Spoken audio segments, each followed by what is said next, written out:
Sanibonani, welcome back to my channel, welcome back to yet another video. Thank you so much for tuning in to Mkosinophilile. Ngiyabonga kakhulu for coming. Akhohlwa ukusubscribe, ulike video, share video as well. So ngisacela siqhubeke ke sikhulume ngodaba lukaSibusiso Lawrence. The guys have been trending about ke ukubulala omunye wakhe amaqedi naye wazibulala allegedly njengoba siyesezwe kuthiwa ke uye watholakala amaphoyisa bamtholile ngase mfuleni thizeni ke la azilengise khona right after enzile lesiyasenzo. So kuningi okuloke kuvela ngosibusiso bafowethu asisakwazi ukuyikho nokungekhona, but umuntu uzothi allegedly when it comes to this particular story kukhulunywa futhi nangemali ayimentionile laphana eRef on the video engathi uaccuser usisi ukuthi sefuna ukumyeka ngoba ke mhlambe sekuzophuma imali yeRef which is the road accident fund.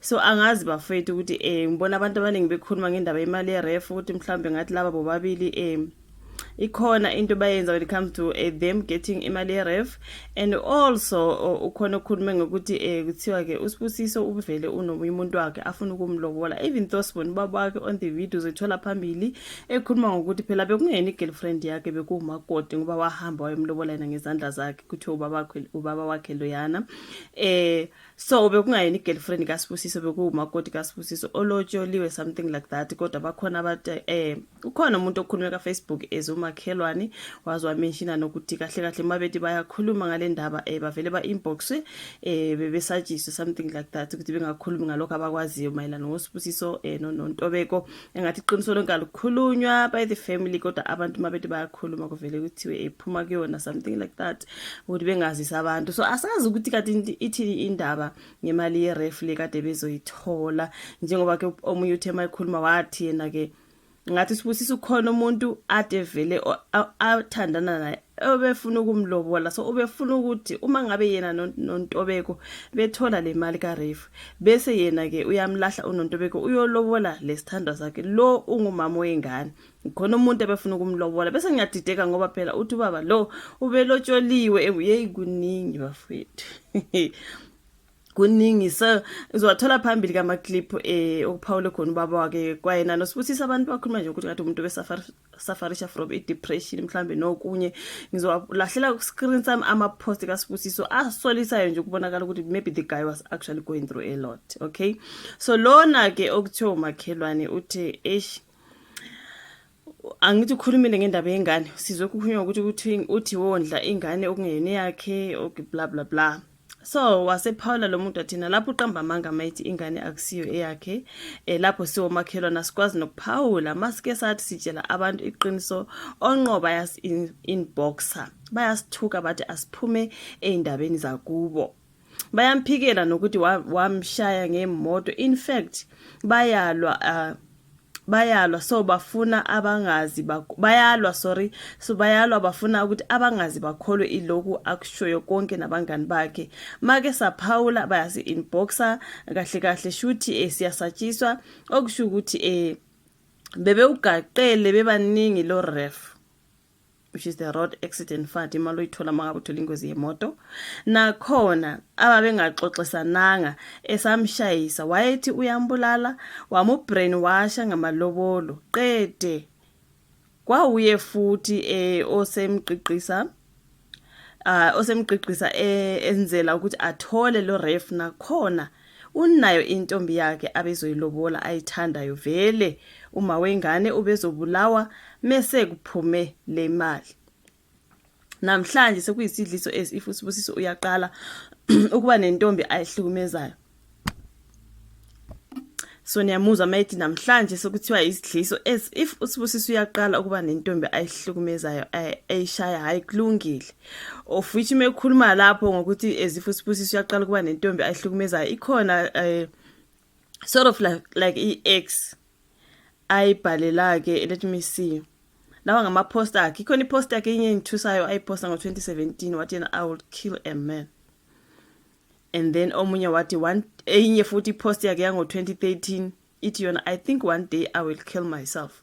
Ngama post kaSibusiso lawo aku Facebook abantu sebehambe bewathola ukuthi why esishona mayiposta kanje. Lapha kwaku 2017 lapha kwaku 2013 umethi I think one day I'll kill myself. Yipost le kaSibusiso And then le okunesithembu sakhe khona uthi 5th month of attending psychologists for emotional and mental support. So maybe umuntu mhlawumbe benama mental issues, something like that. Then le entombi ke mangabe sekukhulunywa ukuthi kahle kahle benayo umuntu athandana naye befuna ukuyomlobola bla bla bla, bekufuneka ukuthi lo uma wengane athola imali yeref bese mhlawumbe uyaliwa or uyabulawa bese kutholakala imali whatever.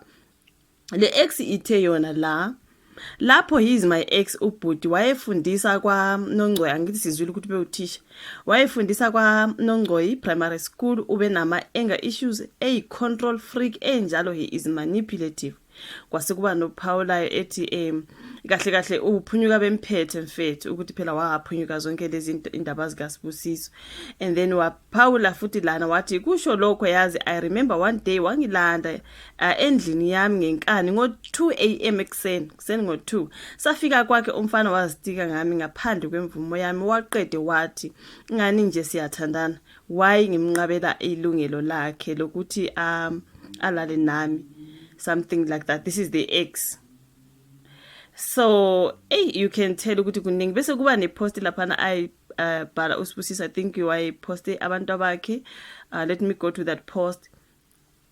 Uthena, hello son,